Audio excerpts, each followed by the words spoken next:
Bom, gente, vamos falar de esporte agora com o Eric Oliveira. Muito bem, Leandro. Boa quinta-feira para ti e para todos que nos acompanham. A rodada final do Campeonato Brasileiro acontece hoje. Uma rodada derradeira para o Grêmio, que precisa não apenas vencer o seu adversário, o Atlético Mineiro, jogo que acontece hoje na Arena do Grêmio, como também esperar por 2 resultados paralelos. Precisa que o Juventude perca para o Corinthians, jogo que acontece em Caxias do Sul, no estádio Alfredo Jaconi, e que o Fortaleza em casa supere seu rival, o Bahia. Essa combinação, ela faz com que o Grêmio escape do Z4 e fique. O Grêmio que permaneceu durante toda a competição na zona do rebaixamento, fique fora e consiga se salvar. A porcentagem ela é muito pequena, mas o Grêmio e a sua torcida espera e acredita na imortalidade de um time que na sua história já construiu algumas marcas beirando o improvável, o impossível e o imponderável,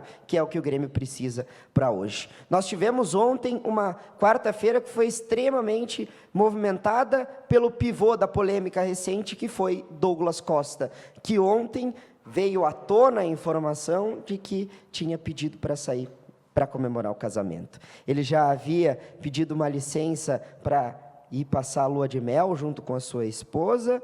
A título contratual, já havia um acordo prévio da direção do Grêmio com o staff do jogador, seu empresário e também atleta, para que houvesse essa liberação. Mas é bom lembrar que para o casamento do Douglas Costa, e toda a polêmica em si que foi gerada para o Douglas Costa, que sabia que o Grêmio estaria jogando nessa semana, nessa 38ª rodada, na data de hoje, nessa quinta-feira, porque o calendário sofreu alterações, e o Douglas Costa esperou até o último momento para pedir uma liberação da direção do Grêmio. Ontem, o vice-presidente de futebol, Denis Abraão, em uma entrevista reveladora à Rádio Bandeirantes de Porto Alegre, revelou a ligação que o Douglas Costa ligou para ele, e o Denis Abraão expôs a negativa por parte da direção e também do departamento de futebol em não liberar o Douglas Costa, que iria fazer a festa de casamento e a comemorar no Rio de Janeiro, no Copacabana Palace. Depois, então, o Denis revelou que houve uma outra ligação do empresário do jogador e que, mesmo assim, ele deu as explicações e que o Douglas Costa não seria liberado. Treinou e, inclusive, está relacionado, deve ser um dos nomes a serem titulares para o jogo de hoje. Foi uma polêmica que envolveu muitos pontos e principalmente o que parece até uma gozação com o time do Grêmio, com o clube que tem no seu maior investimento um jogador absolutamente descomprometido. E se não bastasse isso, o Douglas Costa ainda arquivou todas as fotos com a camisa do Grêmio, como se fosse uma espécie de birra com o clube que não liberou ele para o casamento. Ora, mas se o principal jogador do time, a referência técnica, é aquele que se disse muitas vezes ser mais gremista do que os próprios torcedores, se mostra no momento mais delicado do ano, diante do jogo mais importante do ano e da história recente do clube, descomprometido. O Douglas Costa se mostrou absolutamente descomprometido. E agora, se é que o futebol ele prega algumas peças e ele é dinâmico, como todo mundo fala, o Douglas Costa vai jogar. É possivelmente o titular na ponta direita do Grêmio e pode, numa dessas, em mais um capítulo da história do futebol, desses diversos cenários que são possíveis para esta quinta-feira, marcar o gol e salvar o Grêmio da degola. Mas eu, na minha opinião, imagino que isso é bem difícil de acontecer. O Grêmio precisa que o Fortaleza vença do Bahia. O Fortaleza, aquilo que eu já expliquei, tem uma premiação, se conseguir chegar a uma posição dentro do G4 de 28 milhões, não quer perder a sua posição. O Fortaleza tem até alguma pretensão nesse jogo contra o Bahia está muito pressionado, joga fora de casa, o Fortaleza precisa vencer. E o Juventude precisa perder para o Corinthians. O Corinthians vai com um time praticamente titular, para jogar esse jogo contra o Juventude. Nós sabemos do trabalho do Jair Ventura. Eu acho esse jogo uma grande interrogação para o Grêmio. Eu não imagino, eu não vejo o Corinthians perdendo para o Juventude, o Corinthians vencendo o Juventude. Eu imagino que esse jogo é bem possível um empate entre Juventude e Corinthians. O Denis Abrão foi questionado ontem até sobre mala branca, ele até disse que isso não acontece, nós sabemos que internamente, né, nos bastidores, o futebol ele tem sim muito disso, de colocar valores como forma de motivação para adversários. Isso de fato acontece, que nós usamos o termo de mala branca, mas o Denis Abrão negou isso e disse que a única motivação é para os jogadores e que de fato haverá um bicho, imagino que bastante generoso nesse sentido, se os jogadores conseguirem tirar o Grêmio dessa situação. Mas ele negou a mala branca. Grêmio e Atlético Mineiro se enfrentam na Arena do Grêmio, que deve ter casa cheia, sócios não pagam ingressos, então devemos ter um público muito grande na Arena. Lembrando que todos os jogos acontecem às 21h30. O Denis Abrão também falou ontem em relação a um convite do presidente Romildo Bolzan para sua permanência, bem como também do diretor de futebol Sérgio Vasquez, mas não confirmou se fica para a temporada 2022 ou não. É bom lembrar que esse cargo, quem assume a pasta, não é remunerado pelo clube. Com Kahneman e Jeromel fora, o Grêmio deve ter Juan e Rodrigues como jogadores no time principal. Essa deve ser a zaga do Grêmio, com Rafinha pela direita, Diogo Barbosa ou Cortez, imagino que Diogo Barbosa pela atuação contra o São Paulo, na lateral esquerda. O meio campo com Lucas Silva e Thiago Santos abrindo o sistema de meio de campo, Campas centralizado, Ferreira pela ponta esquerda, Douglas Costa pela direita ou também Jonathan Robert aparecendo como opção e lá na frente como centroavante o Diego Souza. O Grêmio que vai com tudo em busca de um resultado positivo e quem sabe os deuses do futebol não estejam reservando para a torcida do Grêmio algo um pouco mais positivo. É isso que o Grêmio precisa se apoiar. 38ª rodada que vai ser, sem dúvida alguma, histórica em todos os sentidos. Se o Grêmio confirmar o seu terceiro rebaixamento ou se conseguir escapar, será lembrado e ficará registrado na história do futebol gaúcho e também do futebol brasileiro. Muito bem, Leandro. Quem entra em campo também hoje, 21h30, é o Internacional, que em Bragança Paulista, no estádio Nabi Abichedid, enfrenta o Bragantino. O Red Bull Bragantino, que está em uma posição bastante tranquila, o Internacional tinha uma motivação para chegar à Libertadores, como o próprio vice-futebol Emílio Papaléuzinho disse, o Internacional tinha 2 compromissos que precisava vencer para concluir e chegar ao seu objetivo, atingir a Copa Libertadores da América, que não foi possível. A chance ela é remota, a combinação ela precisa acontecer, mas eu já imagino que é muito difícil que o Internacional consiga chegar a uma vaga à Libertadores. São muitas coisas que podem ser avaliadas em uma análise geral, fria, do que foi esse ano do Internacional, que foi um ano pífio, abaixo da linha do medíocre, insuficiente, na primeira gestão marcada por alguns erros, como a chegada do Miguel Ángel Ramírez, a saída do técnico Abel Braga pelo presidente e mandatário do clube, o mandatário do clube, o presidente Alessandro Barcelos, o senhor Alessandro Barcelos.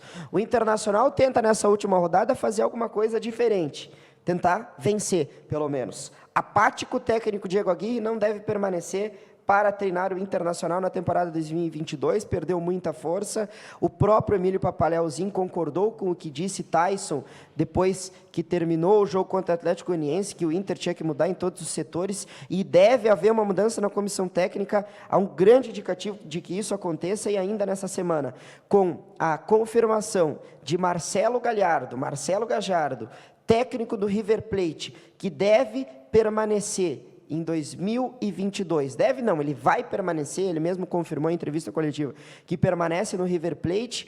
O Diego Aguirre passa a ser o ficha 1 para assumir a Celeste Uruguaia, a seleção uruguaia, no ano que vem. Então, Diego Aguirre deve fazer esse último jogo, pelo menos nesse ano, como técnico do Internacional, e no ano que vem ele também não deve retornar. É sua segunda passagem, lembrando que a última em 2015 foi demitido às vésperas de um Grenal, aquele fatídico 5-0 que aconteceu do Grêmio para cima do Internacional. Rodrigo Lindoso está fora do jogo de hoje, Leandro. Caio Vidal deve aparecer como uma opção, bem como também o Palácios, já que o Tyson está suspenso e deve ser a principal baixa do time do técnico uruguaio Diego Aguirre para o jogo de hoje. É uma rodada decisiva. O Internacional deve, que tudo indica, confirmar sua classificação para a Copa Sul-Americana, e a partir daí, como disse o próprio vice-futebol, nas palavras do Alessandro Barcelos, nós saberemos já quais serão as definições para a próxima temporada e o que deve acontecer com o Inter no ano que vem. É bom lembrar que nós tivemos nesse ano uma pré-temporada que foi minúscula, 2, 3 semanas, por conta da pandemia. Nós tivemos 2020, o final da temporada 2020 junto com esse ano de 2021, então foi um ano bastante desgastante.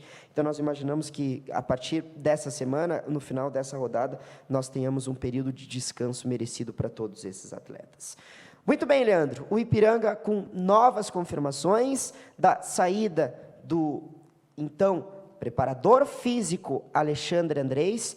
O erechinense estava em sua segunda passagem, somava 6 anos, mais de 230 jogos com o Ipiranga, marcas interessantes, um nome identificado e, na minha opinião, um dos melhores preparadores físicos do Brasil. Um nome que, sem dúvida alguma, vai fazer muita falta na comissão técnica do Ipiranga, mas o clube já está atrás de outro profissional. Ele deve ir, ao que tudo indica, se juntando junto com o ex-técnico do Ipiranga, Júnior Rocha, fazer parte da delegação do Figueirense em Santa Catarina, fazendo, mais uma vez, a Série C, mas em um status. Claro, o Figueirense é um time que eu não preciso nem falar, porque tem uma história no futebol brasileiro que é irretocável no cenário catarinense. Vamos ouvir o que disse o Alexandre Andrés se despedindo do clube, que para ele é o clube do coração e também da comunidade de Erechim. Então, cara, foi um período aí de 4 anos, a segunda passagem, né? Toda a primeira gestão do presidente Adilson. E nessa gestão a gente foi muito feliz, né? Apesar de não conseguir o acesso para a Série B, a gente beliscou ele 2 vezes. Para uma equipe do interior do Rio Grande do Sul é um feito enorme, né? Então, foi uma passagem muito feliz, muito gratificante, principalmente em defender as cores da minha cidade, em defender as cores do Canarinho, né, na Série C. Foram 2 acessos, né, que eu tive nessas passagens aí, importantíssimos. 2 títulos estaduais, né, durante esses anos que eu trabalhei no Ipiranga, 264 jogos aí, que é uma marca importante, né? Uma marca contundente, assim, que dificilmente alguém vai conseguir em pouco espaço de tempo. E eu espero ter deixado as portas abertas com as pessoas aí da comunidade, as pessoas do clube, pelo trabalho que eu desempenhei, que um dia eu possa retornar ainda da sequência da minha carreira aí no clube, que é o clube do meu coração. Não preciso esconder de ninguém, né? Meu coração é verde e amarelo, pode ter certeza. E fica que ler até logo, né? Para que eu tente também buscar novos ares e respirar alguma coisa um pouco diferente. E o clube também tem essa oportunidade de verificar novos profissionais, né? Que também é importante essa transição para que o clube cresça, assim como o profissional que está saindo cresça. Agradeço a todos aí, imprensa, comunidade, diretores, torcedores, que fizeram com que eu me dedicasse todo dia incansavelmente para que a gente conseguisse os nossos resultados. Espero que todos tenham ficado felizes com o meu trabalho e, como eu falei, né, que num retorno possa ser marcado logo aí para a cidade de Erechim, para continuar esse trabalho aí um pouco mais à frente. Muito bem, Leandro. Está aí a fala do Ali Andrés. Nós desejamos todo sucesso profissional e pessoal para o Ali Andrés, que é um baita cara, que é um profissional do mais alto nível, erechinense nato, e sempre estaremos, não só Erechim, como também Ipiranga, de portas abertas para o Ali Andrés, quem sabe tão em breve como ele mesmo disse. O Ipiranga segue com a intenção de aumentar ainda mais o seu grupo de atletas, com a confirmação de algumas renovações contratuais. O Diego Porfírio, ontem houve a confirmação de que permanece para 2022, lateral esquerdo, chegou na metade dessa temporada, foi importante, brigava a posição junto com o Jonathan, foi um jogador importante. Eu gosto bastante do Diego, acho um jogador fisicamente completo.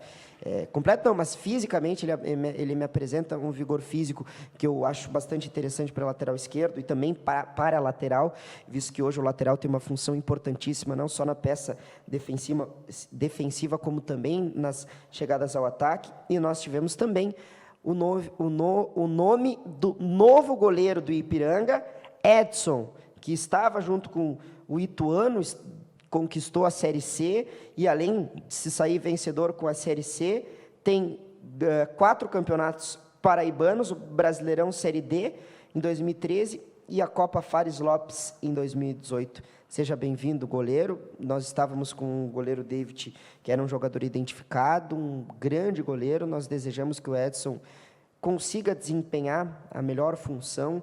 Quando se fala em goleiro, é preciso ter muito cuidado, porque muitas vezes um goleiro que já é premiado dentro de um cenário, aconteceu algumas vezes, até mesmo com o Ipiranga. O pessoal que é torcedor do Ipiranga deve lembrar e ter esse recorte. Às vezes um goleiro que tem já no seu currículo alguns títulos importantes, algumas passagens que denotem uma certa experiência, às vezes não consegue render tanto quanto um goleiro que está surgindo e que recebe uma oportunidade.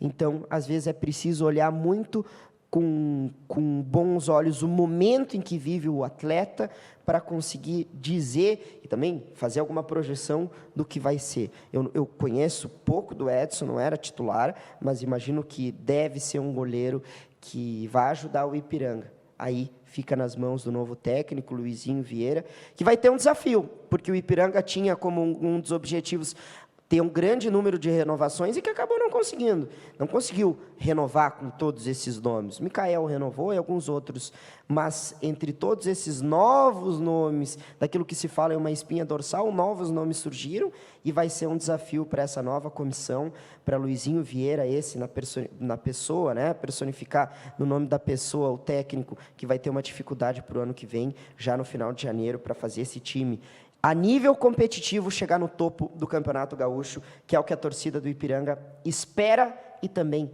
exige. E nós ficamos, sem dúvida alguma, na torcida. Muito bem, Leandro. O Atlântico entra em quadra amanhã, no jogo da volta contra o Lagoa. Quem sabe nós conversamos no Virando o Jogo de amanhã com o técnico Thiago Halpe, que faz um belo trabalho aqui no time de Erechim. Qualquer informação, nós retornamos. Um abraço para ti, Leandro, e boa semana a todos.